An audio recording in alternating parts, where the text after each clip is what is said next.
All right, real world test here. I've mocked up the two doors so that this is how they'll go together. Naturally, there's going to be a bit of a gap in here like this when they sit on the cabinet together. So when I took my measurement, and I didn't do this the first time, I'm at 29 3/4.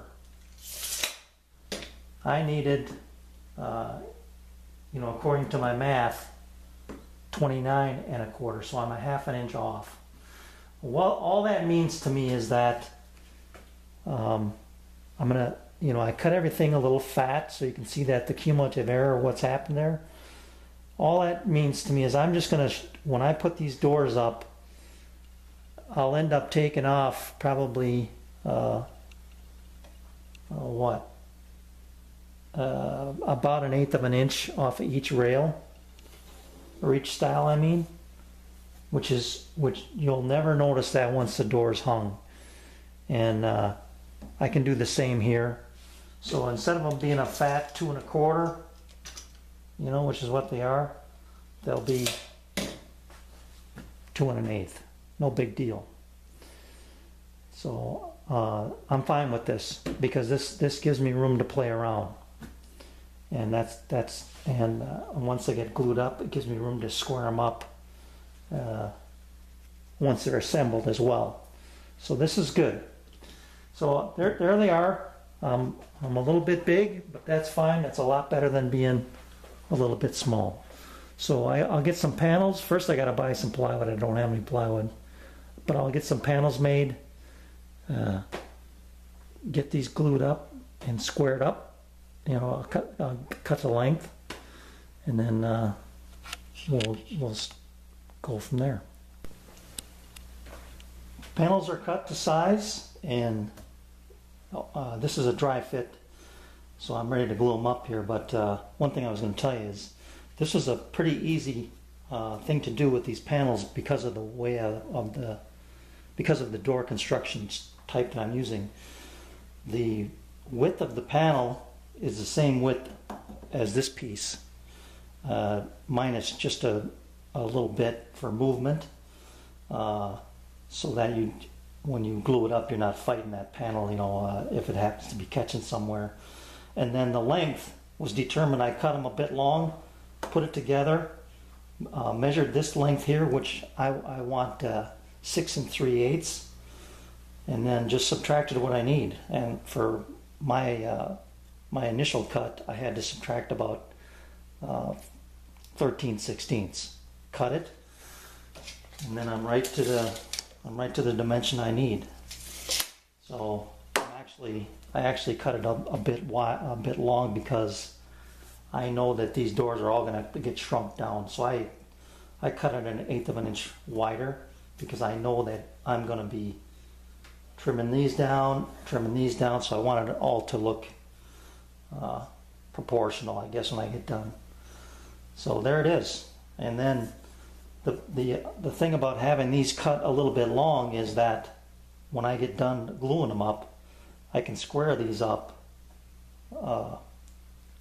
as just like they're one wide panel or one wide board, so that I can make this cut all at one time and end up with a perfectly flush joint here and on the top, and not be worried about this when I'm gluing it up, because I had to cut the length previous to the glue up of getting that exact fit. This way I can get it when I'm done. So there I go. I'm going to glue them up, let them sit, and then basically cut them down to size, and then I'll be ready to go. So I'll show you that action, or that operation, when I get ready to cut them after the glue sets up here. This is how I'm going to make my first initial cut. Move my stop out of the way here. Bring this up. Register against the blade just lightly. There.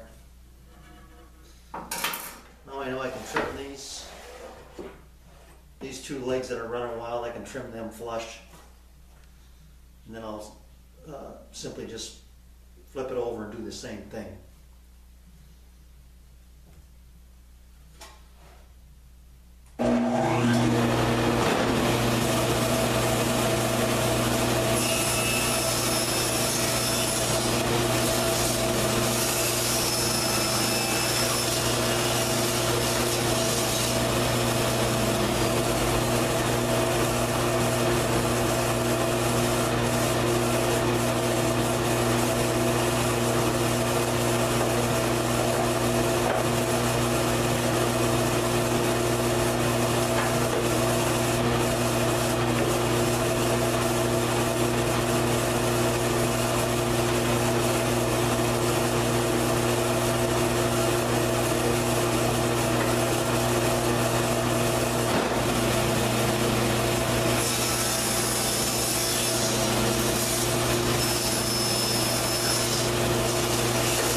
That's beautiful. Now I know I have a square door here, but what I also need is then now to get these sized. So see here, this is let me see if I can zoom in on that.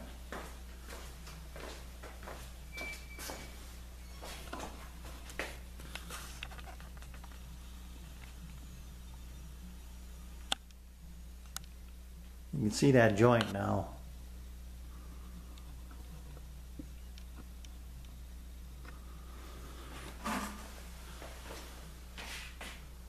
How that tongue fills that gap there. That's just a perfect self-aligning joint. And it's nice and flush now. So I'll do the same thing to the other door. And then we'll come back and we'll rip them down to length and width. And I'll show you how I'm going to do that as well. Now you can get a better look at those joints. But I've got two identical doors, beautiful joints here. I'm going to clean these edges up with a low angle plane, and that'll take care of this part of the operation. These will be the same width. The other thing that I need to pay attention to is, when I do this, I guess I don't have to be that careful because I am going to trim these down lengthwise. So when I do that, if I do get any chip out on the edge here from hitting them with a plane, I'll chamfer these a little bit to prevent that from happening. But if I do get any, hopefully when I come back and rip these down to width, that'll all be removed. I am taking removing such a little bit of wood here. It doesn't affect this edge at all. And I am so close here.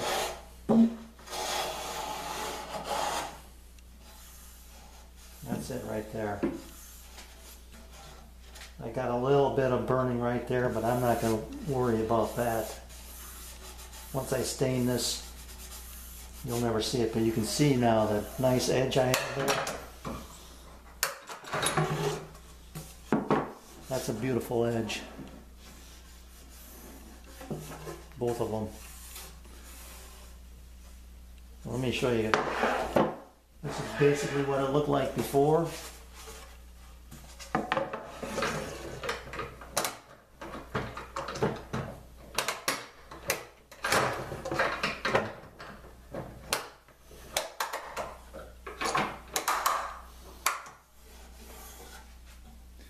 And all that time I took to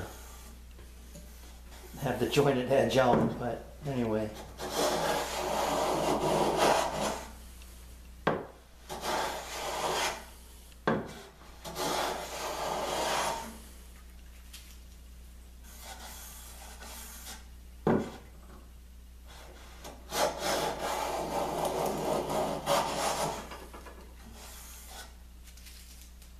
took a little bit bigger bite because I got, now I'm going to back this off again here.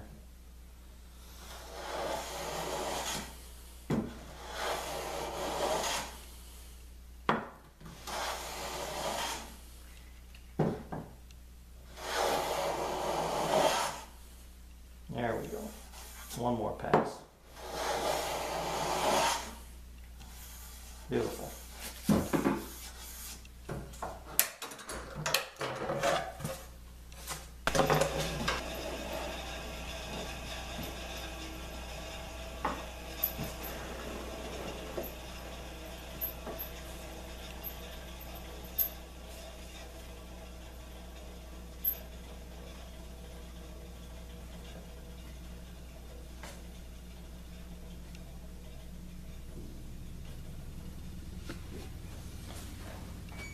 See what I have now.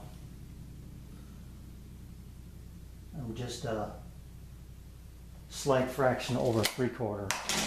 Perfect. In my book, that's perfect. Now I may have to take and shave these down just a little bit more, but those hinges give you adjustment in and out this way and up and down, so I think I'll be fine. And I'm good to go here.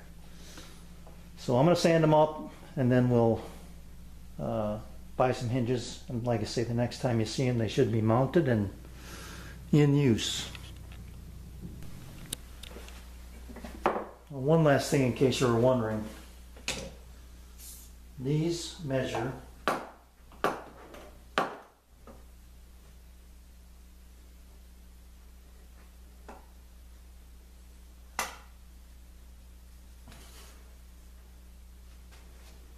just under 2 1/4. I mean, I'm just covering that line. And let me see what the other pieces measure here.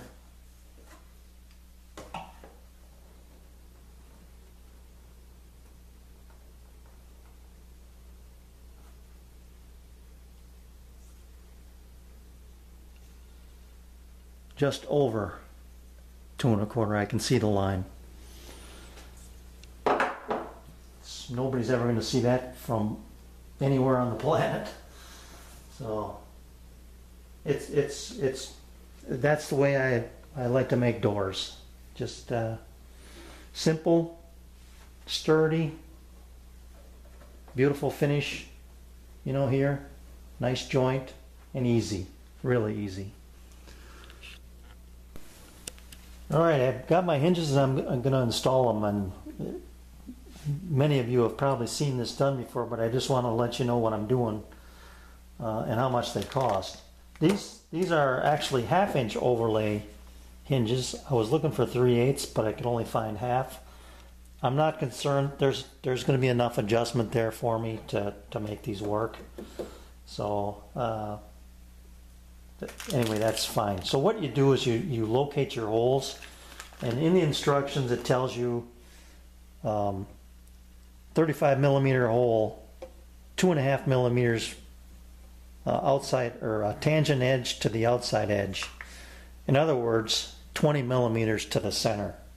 So I laid out my holes. I've got these two installed. I'm about to do these other two, and this is really how easy it is. You just snap them together, drop it in the hole, you know, bottom it out. Then take your square, make sure that that hinge is running parallel like that.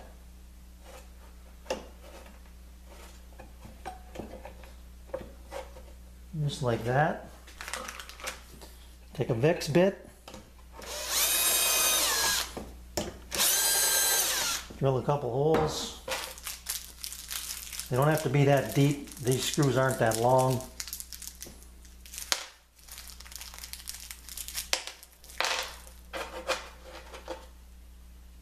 And drop in a couple screws.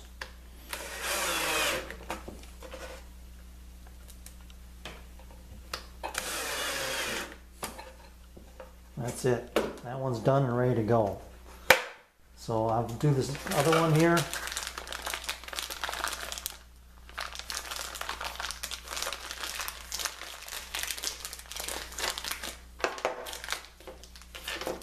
leave these other 4 screws in the package because I'll use those upstairs when I locate my doors on my cubby up there. Okay, so hinge in the hole, make sure it's square right there. Whoops, wrong one.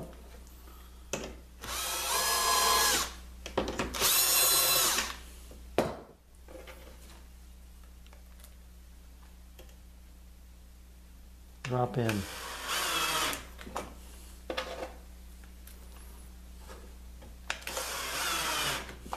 That's it. Perfect. Now I forgot to tell you how much these things are. They're $3.99 a piece, so after tax I paid $16.84 for the 4 hinges. Now they had the same style hinge in a self-close. $14 per hinge. I like that self-close feature, but not that much.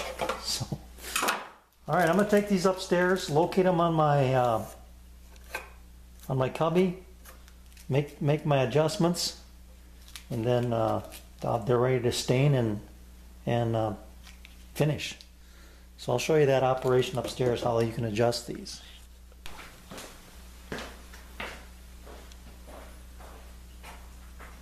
All right, I have my router fence set up here to make these finger pulls on my doors.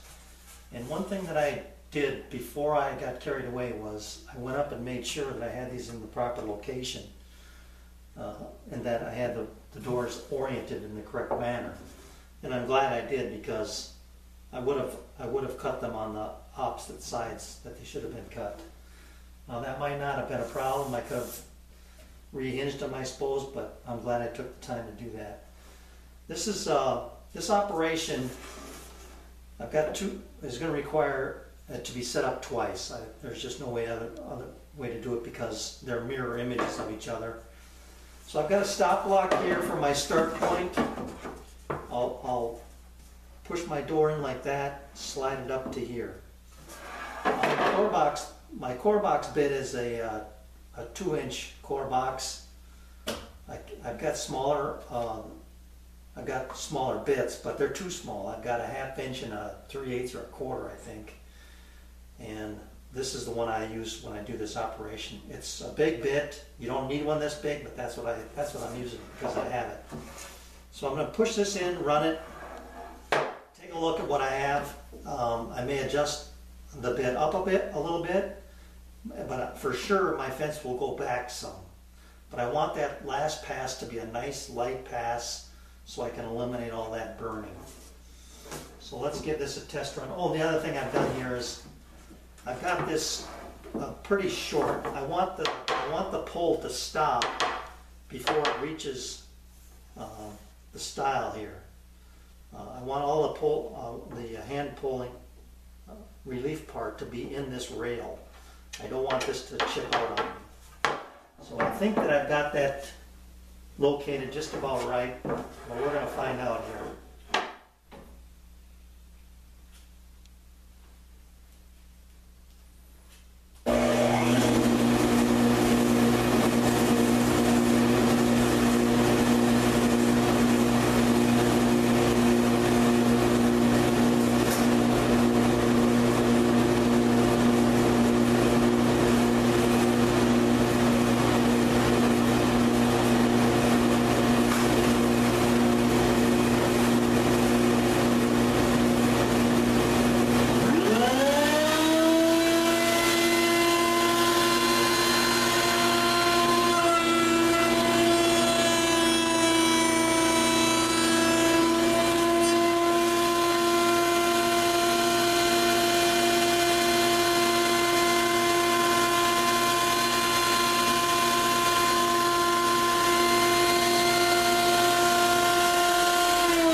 Pull is perfect length. Like I say, I need to change the depth, but you can see when I put that door up, the vacuum from my dust removal pulled that right in.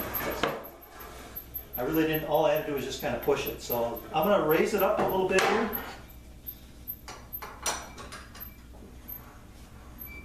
And I'm going to back it off a little. Now I've got to remember these settings for the next time as well. So I went up about 1/8 and back about 1/8.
There you have it. That'll be nice. You'll just be able to reach up and pull the door open that way. So I'll set up and do the other one here. And it's going to have to be in the opposite manner. And all I'm going to do here is I'm going to take some measurements from here to here, and this one as well, and just reverse things, and then kind of take a visual look at it, see how it's going to work. So let me do that here.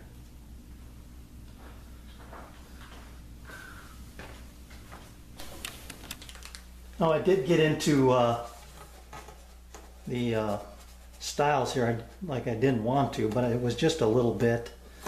And but my measuring turned out to be pretty accurate. You can see that I've got 2 equally spaced openings and identical length as well. There you can see it, if I can get them matched up here. So that turned out pretty well. So I'll just sand this up a little bit, round over these edges, and then I'll be good to go and put some stain on them. So that'll be a nice little hand pull there. And the reason you want to clean this up is because this is going to be highly visible from where it's going to be on that cubby. You'll be seeing that opening all day long. Alright, I got my doors done. They look great. They work great. And so this project is finally complete. As you can tell, it's Christmas time around here. So I'm going to take a few days off for the holidays and get back to working on projects after the first of the year. So Merry Christmas and Happy New Year to everyone. Thanks for watching, and we'll see you in the new year. Thanks again. See ya.